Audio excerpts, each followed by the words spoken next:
Welcome to the Judgment Free Zone. You've downloaded the Alcohol Free Marriage and More podcast with Matt and Amy, recorded live from the cornfields of Central Illinois.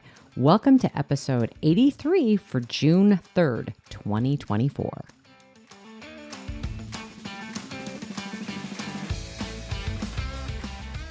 Well, hello there, children. Welcome back to your mostly weekly freak show from the cornfields of Central Illinois, the Alcohol-Free Marriage and More podcast. I am Matt, along with the always lovely and all ready to sing her heart out, Coach Amy. How are you, my love?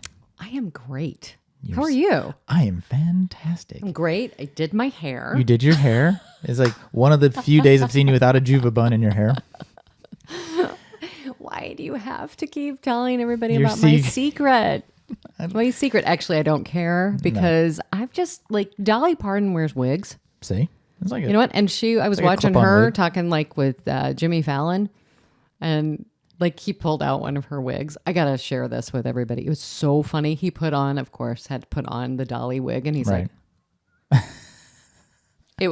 she is just giggling. And if you know Dolly Parton's laugh, it is hilarious. Big fan of hers. You know what? If I wore a Juva bun, it'd be weird. But you're just. I got a lot of hair. I'm lazy. You're just accessorizing your hair. I would literally need the hair. As she said as Dolly said, she does not have time. It makes life easy. Well, you just throw your hair on like a hat. And they asked her. He said, "How many wigs do you have?" Now you're welcome to wig. How we got on Wig Talk? Talk. Listeners, for your notice, that was not in the show notes. Not at all. He asked her how many she had. She goes, "Oh, probably 365. One for every day." So, anyways, I don't know how we went and we didn't. Well, I did. You got offended Dolly. You said you did your hair, and all of a sudden it's all about Dolly Parton. I know. If you want more Dolly Parton talk, subscribe to the podcast. Share it with a friend. Hey, here they talked about last week on the Alcohol Free Marriage and More podcast. They were talking about wigs. But in real news, go to jointheirside.com and you can download our 7 tips for starting your AF journey that helped us. Beyond Spirits. And there's also a link down there in the show notes for you special listeners. If you're married and you want to start making your marriage that much better, do what we do and try our weekly marriage meeting guide out. Yes. Which we need to do this week. We kind of missed it last week. We got a little sideways. We missed it a couple of weeks, and I'm going to tell you when we miss it. We'll do part of it. Oh, we got to get the calendar. And the first week we did the calendar. Last week we did nothing. We did nothing. And I think it was because of the 3-day holiday weekend and all of that. But we were out of sorts. So tomorrow we're going to have our marriage meeting. It doesn't take very long. It doesn't take long. It is a point of each week. We have weekly. Purposeful connection. We have weekly, daily dates. We've really tried to focus in on that, I guess, within this last year to really make it purposeful. But we still use the guide. And we use the guide. It's a good structured conversation. It is very structured. It's not very structured. It's just a nice structure to use. It's easy to follow.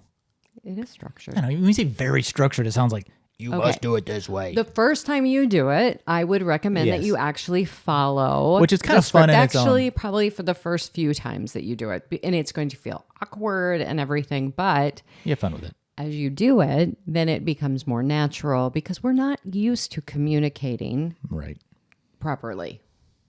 Using our words. Well, and thoughtful listening is listening is a big part of it. Exactly. So speaking of listening, Coach Amy, I'd like to listen to you talk about your drink of the week. My drink of the week is brand new off the truck from yesterday. It is it's in their pilot program, Athletic Brewing. Their blueberry lemon Raddler. There's a video on Instagram Amy posted at Join Their Side. You can check out. Very good. It's a new addition in the Raddler lineup. It's moderately tart and packs a punch of juicy blueberry. That's pretty good. It's balanced. It has a balanced sweetness from the addition of some cane sugar. Oh, there you go. With a heavy dose of lemon. It's got a lot of lemon. Yeah. And gives it a little bit of a tartness. It's always funny, calories the pilot sometimes don't. They don't have it on there, but again, I would guess 70. Yeah, I was going to say 60 or 70. Probably. Only because mine is Gruvi, and Gruvi makes, they make a wine too, right? Yes, Yeah. they have their Prosecco. Yeah, and they have some beers. This is their Juicy IPA, which Amy even likes because it's not very IPA forward. It's probably more akin to this raspberry lemon Raddler. It's more juicy. It's more like the hop water. I love hop water. There's something about the IPAs though; they're just a little bit too strong. It is very for good. me. Yeah, it's not as IPA, but it has Yeah, tropical it has 50 pineapple. calories. It says 50 calories. I don't know anything about sugar. I'm not gonna read the whole label, but no, there's no sugar. Water, oats, malt, and blah blah blah blah blah. Really? But a little juicier than a little like more juicy than IPA, but still Like still the good. juicy- Found it at our expanded selection at our World Market here in World Market. No, Fresh Time Market has a new expanded They booze do. section. Even some nootropic We took pictures. drinks. We should put that. We should. We should do that. We should. No, and I can do that because I'm going to try to get everything together and have an email come out. I have on my list a blog post wrapping up my Choose Freedom course with Coach Suzanne and I. 12 weeks. Well, that was actually a 14-week program. We've finished the 12 weeks of like all the information, the weekly videos and everything like that. And now week 13 is like your next step. So we're meeting. Because you're down how many pounds? Well, that's the Choose Freedom with my team, with my clients. I'm sorry. Too many programs. And I personally, during this time, went through a 12-week program called Transformation for Life with Coach Shelley. And we will probably be having her on to interview. But I started off at 148, and I'm down to 136 as of yesterday. I've dropped two percentage points. However you measure visceral fat. You went from a 10 to an 8. But I don't know if it's percent or in what. Visceral fat. So I'm now in the healthy range. You're down to healthy. Yep. And I'm very excited about that. And now it's, really, we haven't done my measurements yet. So we have to do the measurements and everything. How swole you are. And so, but I'm stronger, and I want to just say, not to toot my own horn, but I'm going to toot my own horn here. Toot, toot. And I stayed on track with a chipped foot, sprained ankle. Right. I kept going. I found chair workouts, and you can do this. And I wouldn't say 80 to 90% of this is what you're putting in your mouth. As the song says, Amy, ain't nothing going to break your stride. Nothing going to hold you down. Well, unless I break my foot. Unless you break another foot. And then chair exercises. Chair left. Oh, crap. All right. Well, speaking of chair exercises. You got a little excited, everybody. Tell us about our interview we had, gosh. We just finished. It's super good. You guys are going to love Dupe Witherick, and she is an accredited alcohol-free Wellbeing and Transformational coach, and she is the founder of Thrive Alcohol Free, and she is married. She is a mom because she is from Great Britain to a now 10-year-old, and she has a dog. She lives in Oxfordshire, United Kingdom. She's an avid runner. She has now completed 2 London marathons, and she is the author of the book. Let me flip over. There we go. A Cocktail of Clarity. And we're just going to take you to the interview. Well, we are now going to interview our new friend, Dupe Witherick, and she is over in Oxfordshire, United Kingdom. Oxfordshire, okay. Yes, exactly. So we're really excited to have you on. You're also an author. You're a alcohol-free, and you're a Wellbeing and Transformational coach. Exactly. Yeah. Awesome. Wellbeing and Transformational coach. Thank you so much. Yes. Thank you for having me on. It's so lovely to be here with you. And, I just think what you are both doing is amazing. So I wanted to just say that early on. Thank you for everything you do. And it's really lovely to be on the podcast. Yeah. Well, thank you. And let's go ahead and just kind of jump in. If you would tell us just a little bit, like where you're from, a little bit about your family, maybe what you do for fun now, and then we'll get into your alcohol-free story. Yeah, of course. So I'm Dupe. I live in Oxfordshire, as Amy said. about 20 minutes from Oxford, the city, Oxford. So I have a 10-year-old daughter, and I'm married to my husband, Nicholas. We've been together 24 years this October, which is a long time. And we have a little dog, Bentley, as well. Oh, that's so great. And in terms of fun, I love running. I love yoga. Well, let's get into, your story, and just tell us a little bit about, your, I guess, your journey from alcohol to being alcohol free. Yeah. Well, it's always when you're asked the question, it's always where to start. But let me start Yeah. at the beginning, I suppose. It's a very good place to start. I didn't really.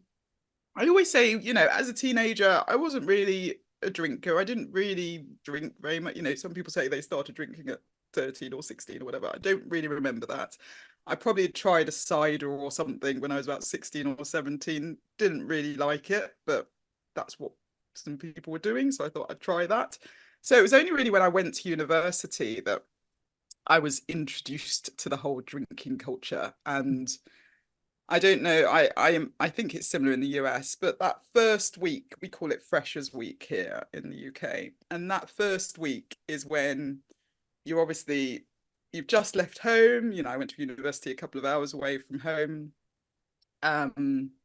You're meeting new people, you're signing up to new sort of activities and clubs. But everything seems to be around, let's get to know each other over a drink, let's go on these pub crawls. This is what it was, obviously, 20 odd years ago.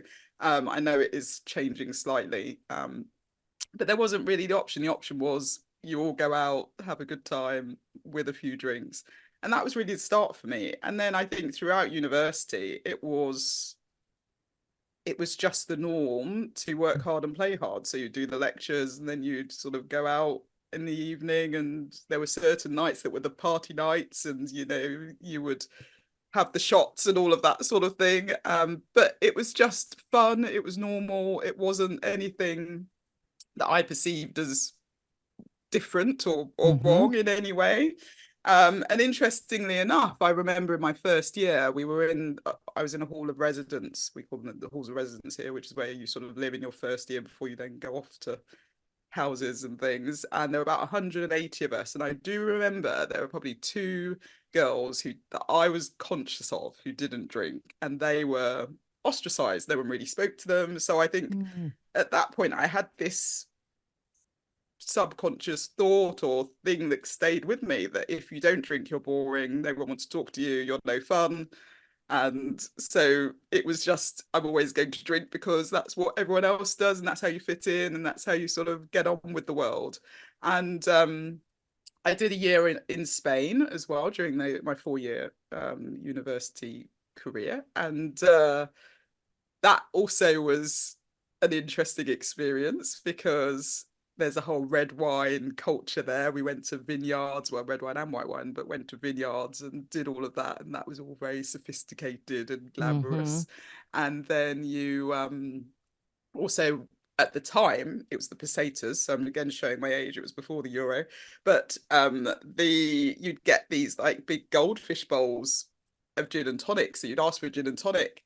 And the culture was they literally just pour the gin, and you're like, you can stop now, and you end up with like that much tonic in like a massive bowl. Again, that was just how they poured their drinks, and they were like the equivalent of 50p. So you were like, it's a bargain, and why not? What's such fun? You don't want to pass up a sale, right? You're losing money on the deal if you don't do that, right? Exactly.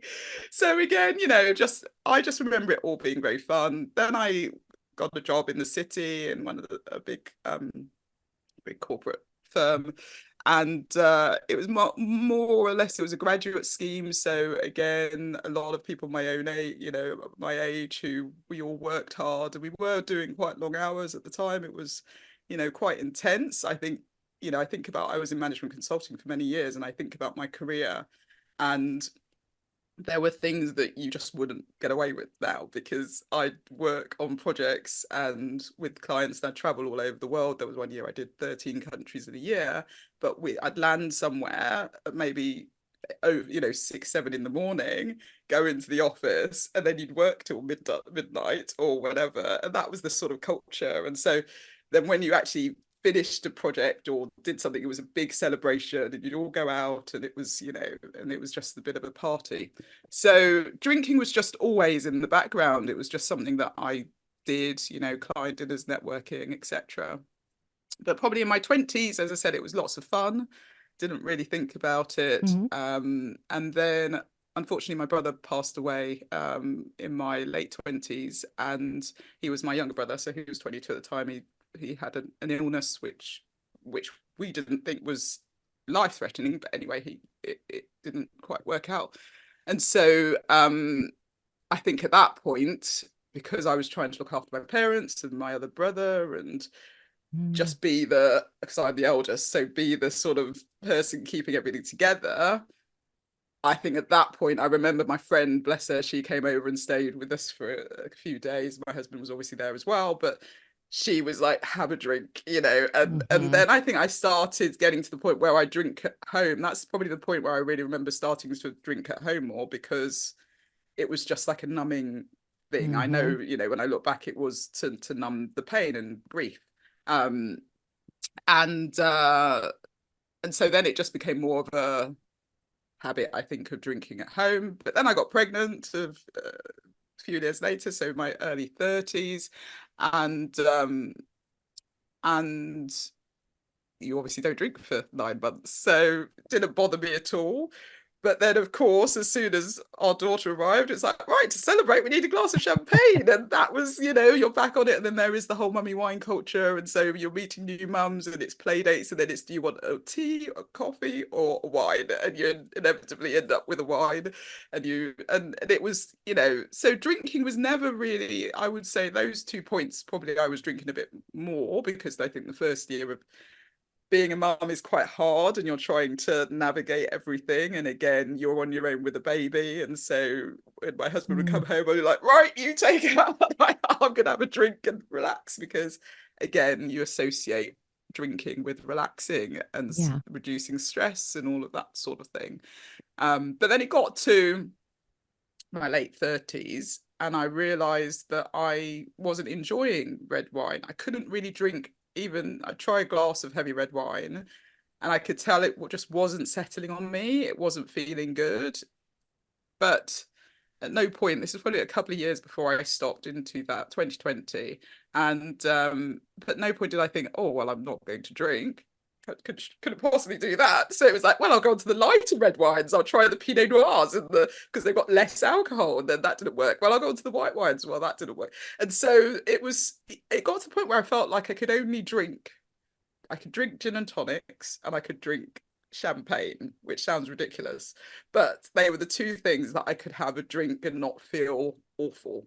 And so so then in 2020, in March, just before everyone knows the world changed, I actually managed to summit Mount Kilimanjaro. So I climbed a mountain I summited on the 5th of March 2020. And I always say I climbed a mountain, came down, the world changed, because it literally did. So a week later, so I got home, and a week later we were working from home, and then the official lockdown happened, and that was it. And so I had this massive experience and a bit of an epiphany, I think, when I was up on the mountain, that gosh, there's so much more to life. There is so much I could potentially do. I want to help. We did it for charity. So then I was wanting to help more people. I had this whole thing that there was more. But then obviously COVID happened, and we're all in this state of, we don't know what the hell is going on. So that all just went out the window. And again, work, and then teaching, school, because obviously homeschooling, all of that. And the years started going on, and I was beginning to think, actually, I don't know where that more thing just went out the window. Wasn't really thinking about it, but I did notice that it was becoming more of a habit, because there was nothing else to do. Right. You would, and we weren't working from home, we were living at work. So we were, I was very much, that was the cutoff. It was, once I finished at 7 o'clock, 7:30, I needed something to demarcate, to sort of show that it's different.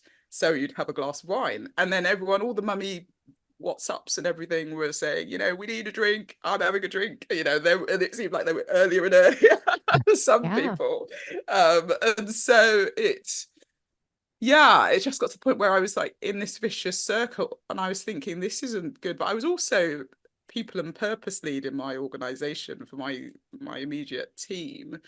And so I was advocating well-being and people going for walks and looking after themselves and self-care and all of this stuff, but I wasn't doing it myself. And I did sort of get to a point where I thought this isn't sustainable. I'm working from sort of 7 till 7 on Zooms, and then I'm having a glass of wine, and then it just starts again, and it just felt like it wasn't really working.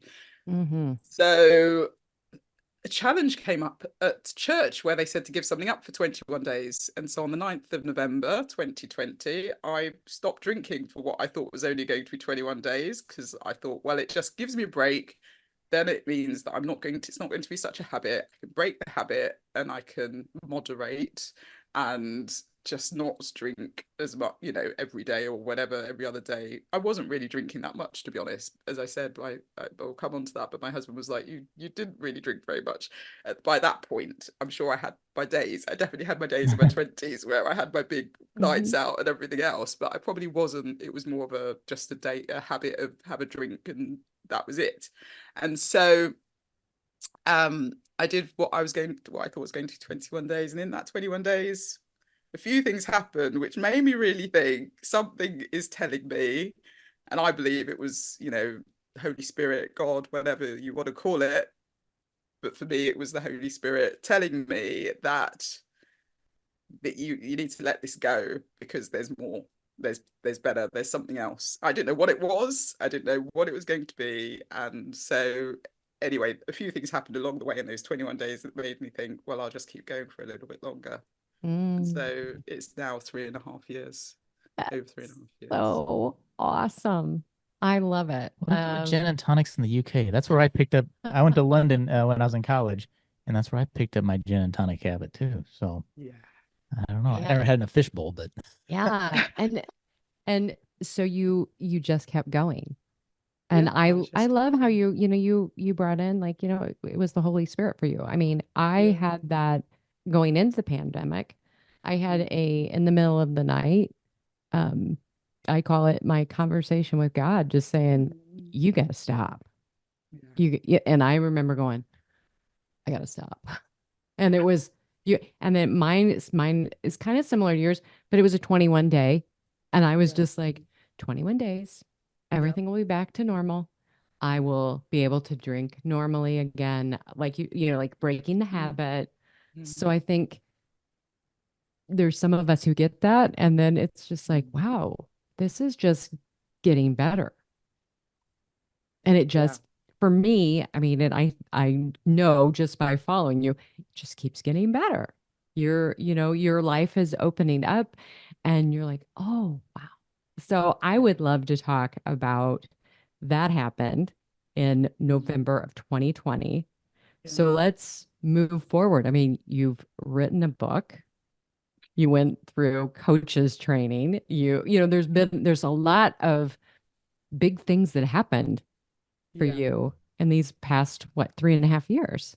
Yeah, it's unbelievable, because if you'd asked me even 4 years ago, will I be not drinking? Will I have written a book? Will I be a coach? Would I be a podcast host? Would I have run 2 marathons?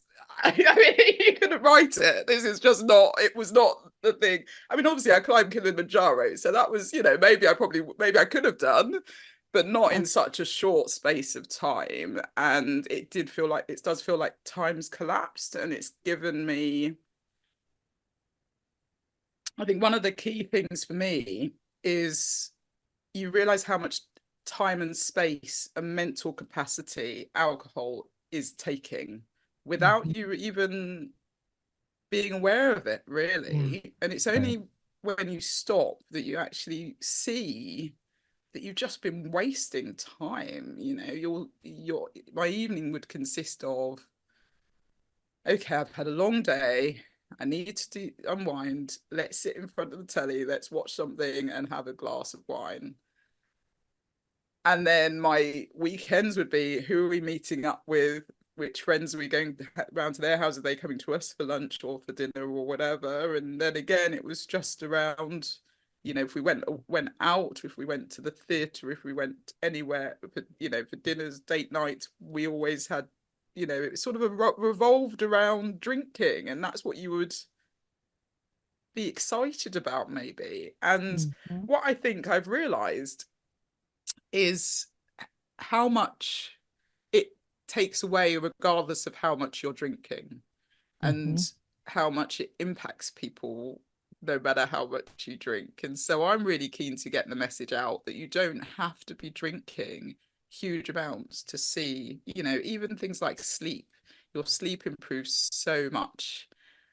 And you can only be drinking a glass of wine every other day, but your REM deep sleep, you just don't get it. And that's what then means you're constantly feeling lethargic. I love to say that, before, you don't realize you're sort of walking around in a bit of a grey, a bit of a myrrh, because although I talked about numbing emotions, and I know we always talk about numbing negative emotions, but what we don't realize, we're also numbing those positive emotions. So we're not really seeing life in its full technicolor glory.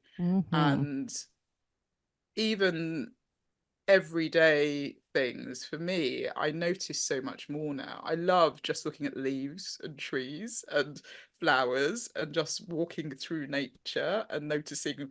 There were some rabbits the other day that I saw that we were somewhere and there was a beautiful deer that just showed up. And I wonder if I'd really stopped to notice things. And so even those little things, I just think you have a superpower when you stop drinking. It makes you brave, and you do just have this zest for life. And so, as you said, I've done a lot of things since then, but it's because you don't want to waste time. You want to do things and you want to make a difference. And so I stopped drinking and discovered the Alcohol Free Life podcast, Jamie Grace's podcast. I discovered an alcohol-free fizz, which was the equivalent of my sort of champagne, and I loved that. And then I also discovered, this was all in the sort of 3 weeks, I think I also discovered just community and hearing stories about people who had stopped, who were 3 months ahead of me, 6 months ahead of me, a year ahead of me. And they were all talking about this pink cloud, and they were talking about this amazing feeling and all the things they'd done, and that they were cold water swimming. And I was like, what the hell? What are you talking about? This is not, this is not normal. You are saying to me that actually by not drinking, you actually have a life. That can't be right, I was the first person to be, I would always call people up on it if they said they weren't drinking to me in a pub or whatever. I'd be like, well, why not? Surely you can have one. Yeah, I'd be the one saying that. And it obviously was reflecting on my own thing and my own issues. Well, my own limiting beliefs around alcohol, because it's so ingrained in society that the only way you can have fun, the only way you can celebrate, the only way you can commiserate, the only way you can enjoy the summer, go on holiday, everything is with a drink. And that's what I'd known for 40 years. And so it was just odd to me hearing these stories, but it gave me that. I kept getting these nudges, and I've got the nudges before I really felt like, right, I'm definitely doing this and I'm stopping.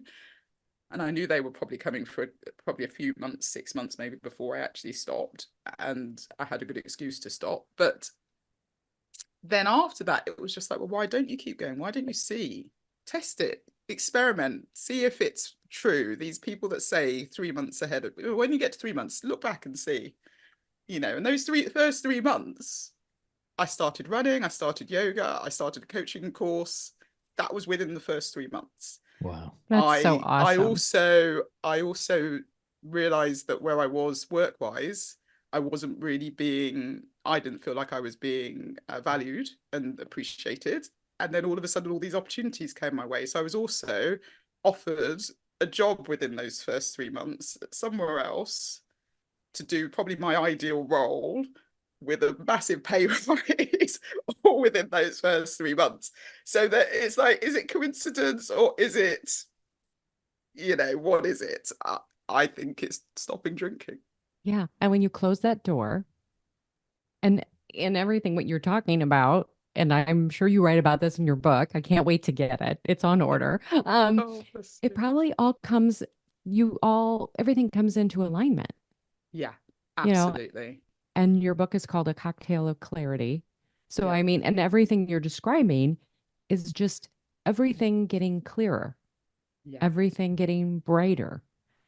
I mean, I can see it on your face when you just light up when you're Oh, talking about this because you bless do you. when you let go of alcohol, that's Yes. something that you didn't realize had more of a pull on our Mm, lives. I mm, mean, my story is different. I mean, I was suffering from anxiety from my drinking, but mm. still when you get rid of it, you're just like all of a sudden you're walking around like you're talking about bunnies. We got bunnies in our backyard. We're like, Yeah. "Oh, look at this." And sometimes I'm like, "How old am I? Am I 5?" Because I've seen bunnies Your entire life. all my life. Yeah. But Yeah.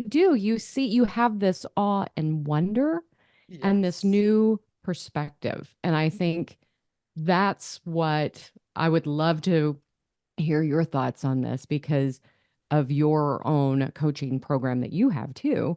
Yeah. And you have, it's, I think, a 3-step Yeah. process to take people through. Could you take us through that?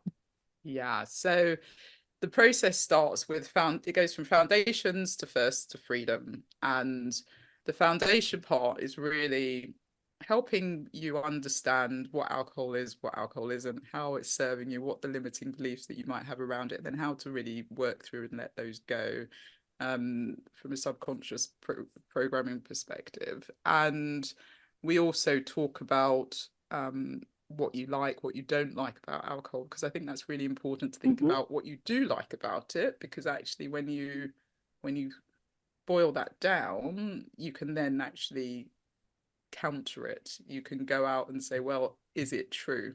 So all the Mm-hmm. things I like about it, go through the list and do your own research, do your own things. I obviously share a lot of information on my courses, but Mm-hmm. people can then go out and validate that. They don't have to believe me. They can actually Mm-hmm. validate it and see that the things that we think alcohol does for us it doesn't at all. And obviously now, most recent, recent times, it has got to the point where people are saying no amount of alcohol is good for your health. So it used to be a glass of red wine was good for you, for your heart, and all of that sort of stuff. But people aren't, and Canada's made a huge step, haven't they, with their alcohol Yes. recommended guidelines and reducing that to pretty much nothing each week. Mm-hmm. So it does show we're moving in the right direction, but I think a lot of us have all these ingrained beliefs and limiting beliefs around it.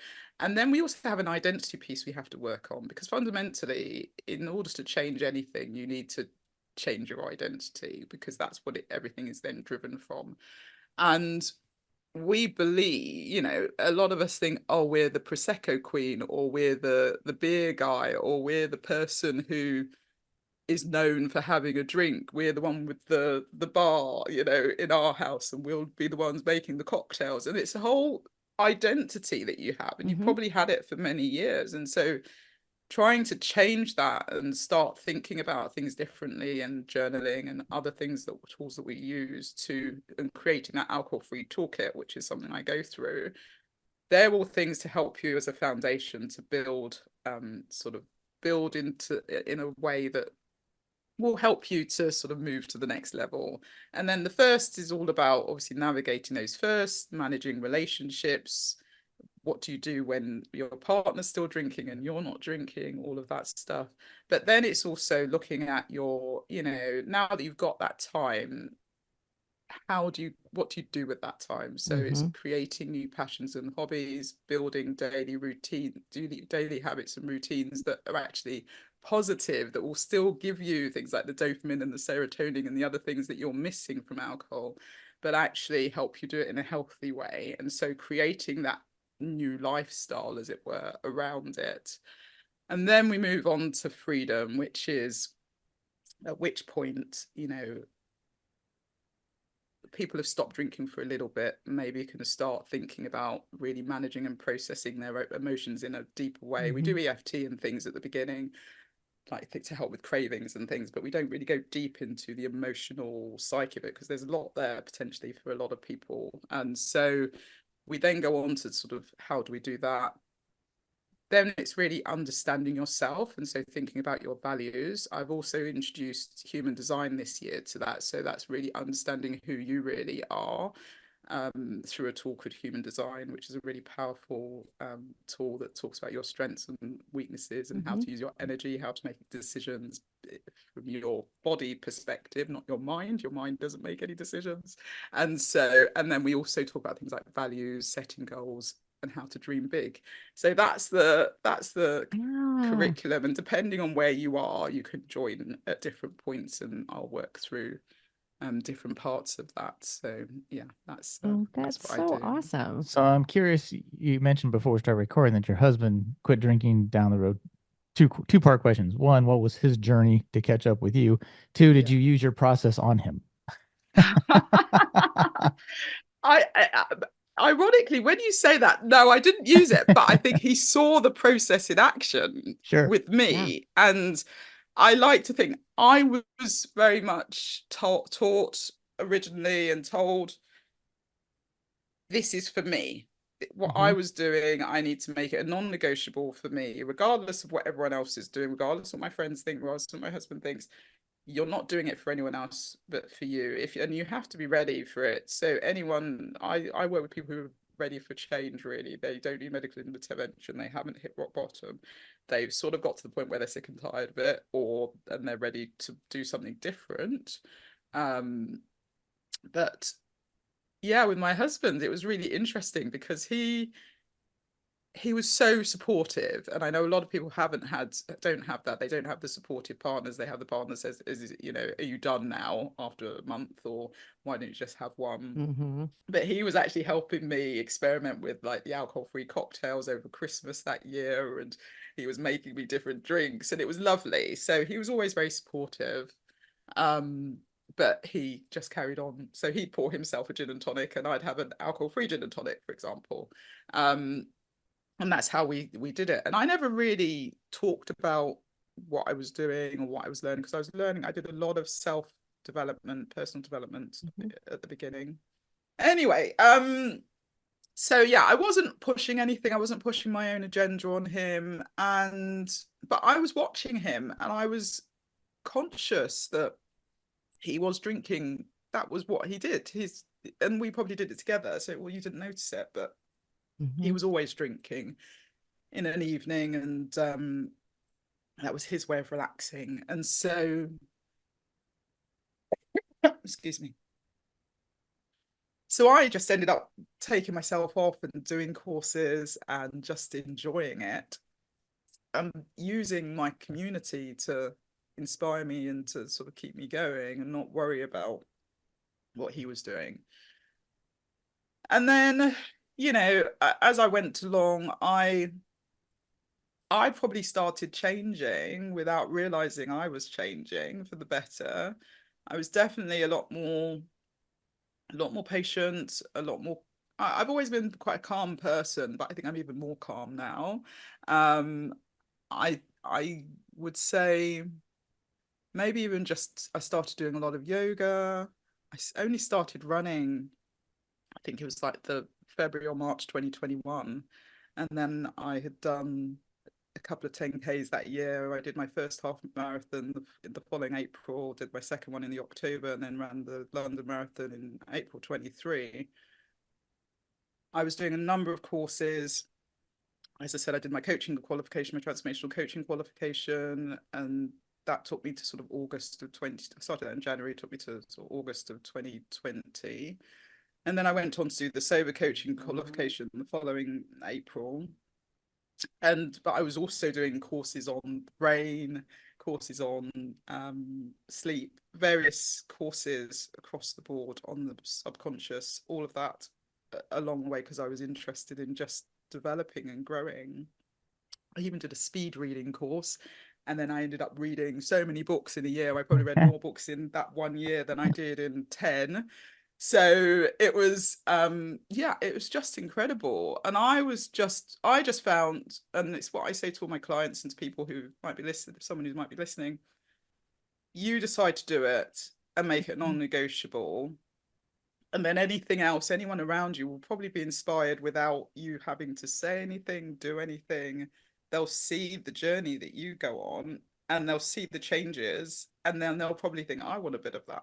And I think Yeah. my husband got a bit tired of being sick and tired as well, because he always says I didn't drink very much, but I thought he drank quite a bit. So,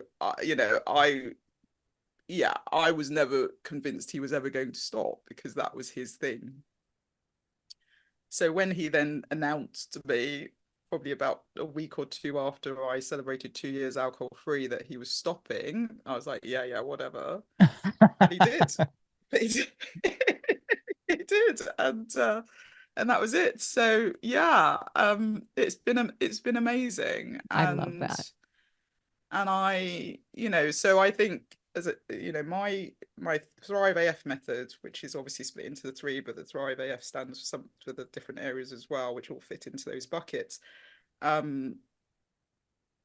is what I work through, and now I help people with as well. So he would have seen me do that without knowing it was that. So yeah. Have you seen similar changes in him now that he's quit? Like, has he started doing different and more things, and has that changed your relationship together? Yeah, so he's a leadership coach. He was doing a bit of coaching before he stopped drinking, but now he's really sort of in there doing that. He is swimming, which he wasn't doing.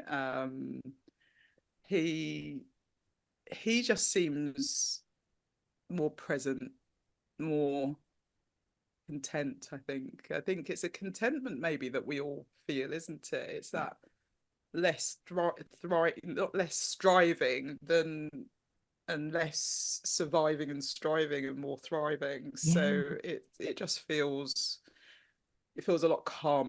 I think our home is quite calm, and it's, we just end up in arguments for no reason. When you're drinking, you just sort of, I think back to some of the arguments we would have, and I'd be like, it's so ridiculous, but it was obviously because we both had a couple of drinks, and we were both like, and then you remember petty things, don't you? And then they become big things, and yeah, I just think it's a lot. Yeah, it's just fun. Yeah, I love it. That is so great. I mean, we do have another similar, because Matt followed me 9 months later and just said, well, let me try. I'm just going to try it.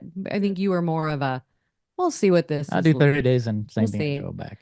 But well, I tried the moderation train for 9 months, and that's just way more work than it's worth, in my opinion. Hard work. It's hard work. Yeah, I've said it is hard work. I'd rather quit or drink. That moderation, I'm like, I'd rather just go back to what I was doing or just not do it, because this is way too much work. And then you throw in the, as I call it, the Russian roulette game of moderation, because for most of us, you just don't know if you're gonna drink too much, because you just don't stop. You just don't stop sometimes.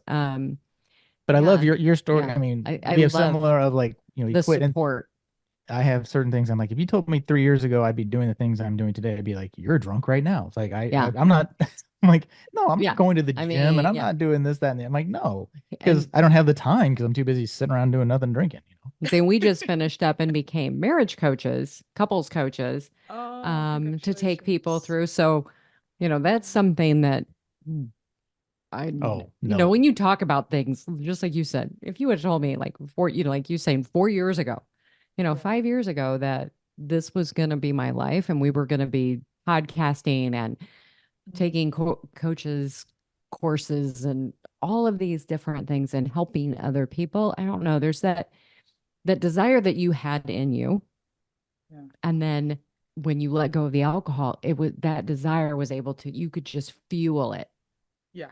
And it's just so amazing. And you mentioned also, like when we're numbing, just to, relax, whatever, all the other things we're numbing. We are numbing all of the greatness and the potential that we can strive for. And when you quit drinking, you start, just like you did, you start looking, you want to fill the time, right? I have more free time. But even in general day to day, like each activity doesn't need the associated alcohol with it. Like, oh, I'll go do that. You don't think, oh, and does it have alcohol, right? And so Exactly. your Yeah. world of possibilities is wide open because if it does or doesn't, you don't care. Yeah. Like, I'm just gonna go do this thing. Yeah. Yeah. And Yeah. I love that. I just, there's something also about like your calmness too. I think that is something that your clients must just love, because Mm. my experience with working with a lot of clients is they come in and they are so revved up. Yeah. Yeah. They're revved up. And Yeah. I part of my coaching was going through positive intelligence. And so we do a Mm. whole getting yourself in touch with your senses before we even start, Yeah. and to be able to calm you down Yeah. is it's just you have to do it, and we don't know how to do that as human beings, Mm. at least You're in right. our Western civilization. Right. We're just Mm. not. I think it's so. I mean, I want to talk more, but my husband's like already like circling, going, "We've been on here." We have hard time limits, Amy. Yes. I have a two-part. Yeah. I usually always get the last question, but for you, I have a two-part because you're over in the UK. Yeah. The first part is, do you think the UK is further advanced in the AF space as far as like availability of beverages, say than the Mm. United States? Because I see a lot of the drinks I see are eventually maybe make it here, but they all seem to start over there. Like Tanqueray Gin Mm. was available in the UK, and finally, I think you got to get it from Canada, then get it here. Like it makes it Mm. here eventually. Do you think you Mm. guys are ahead of the States in that manner? So it's interesting. I mean, the world of alcohol-free drinks has changed so much, even in the past 3.5 years. And Mm-hmm. I was lucky enough to be a judge on the World Alcohol-Free Awards, which is Oh the wow, only global alcohol-free drinks competition. That's so And cool. I did that so we did all our tasting and everything in March, and then the results came out, I think, in early May. And I was at the London Wine Fair last week as the judge on there. There was one of the judges on the stand, which was fascinating because lots of people, the London Wine Fair is obviously mainly alcohol, but there was a strip of us of stands that were all alcohol free. And there were so many people that came over and that I was talking to were curious, but we had all the gold medal winners and trophy winners on the stand, and there must have been 50, 60 drinks. But interestingly enough, they're not really made in the UK, but a lot of them are made in Europe. Some of them are made in the UK, but this was global. The drinks came from 21 different countries, and I tasted about 50 something when I was doing the tasting as a judge. So I think we probably seem to get a lot of the drinks. I don't know if it's because we're closer to Europe, or a Mm-hmm. lot of UK founders. There are quite a few UK founders of the alcohol-free drinks, but they don't necessarily produce it. They use other producers right. in other countries to actually do the producing of the wine. I think we've certainly had some key people like Andy Ramage and Laura Willoughby, Mm-hmm. and people who have been in this space for a while, who've been talking about this for a while. And I know Laura's done a lot of work with Club Soda, trying to get more and more drinks available and work that through. I would say the US seems to have more drinks, a spurt is coming up though, and a lot in the that are adding things like CBD and hemp and other things to them, and they're being created in the States. And so Mm. then I haven't been able to try those ones. So again, I think Okay. it's a bit of a mix. And then Australia seems to have a big range as well, with Lyres and Mm-hmm. starting there and other things. So there's definitely more choice, I think, globally. We might have slightly more than you, but Mm-hmm. I wouldn't say you're way far ahead, far behind. But it probably does depend on the state, I've heard as well, because some states seem to be a bit further ahead when it comes to alcohol free versus Yep. options versus others, just because you've got Mm-hmm. so many Yep. breweries and other things in some of the states that it doesn't feel like they're then getting many options. Right. Mm-hmm. So Yeah. the follow on then is, um, what's your favorite go-to NA drink now? And have you tried NA Tanqueray?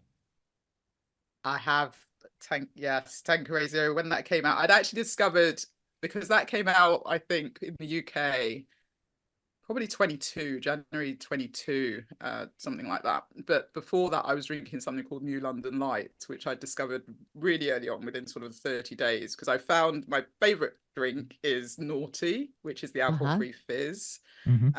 So then I thought, I was just blown away because, one, it was in my cupboard. That's another story. But I found it. I'd heard about it. I was reading about this alcohol-free drink. Wine connoisseur, global journalist was raving about it, saying this is the best alcohol-free fizz. And then I remembered I had it in my cupboard because someone had given it to me that summer. And I had said, when they gave it to me, I was like, "What? Why are you giving me this?" Especially as he then proceeded to drink our wine. So I shoved it in the cupboard, not thinking about it. But then literally 2 months later, or 3 months later, I find I'm alcohol, not drinking. And this was the drink to go to and get, and it was there. So again, that was like another, I felt like an intervention. And so that kept me on the journey. But I thought, if you have, an alcohol-free drink that tastes nice and I can drink, is there a gin? Because they're the two things I drink. So can I replace both of those? Then I'm happy. And I found New London Light. But then when Tanqueray came out, because I used to like Tanqueray before, that was my probably second. And it actually won a gold award at the World Alcohol Free Awards this year. So I've tasted it. I like it. There's some in our cupboard downstairs. So yes. Yep.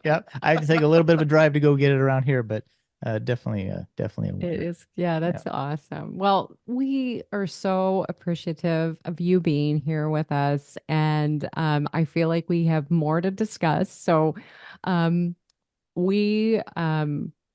not making an assumption here. We're going to go ahead and book and get on your podcast too. Please do. I'd love you on the podcast. And we can just chat some more, talk about our stories. But I would love to make the offer to have the two of you, your husband and you, to come on the show.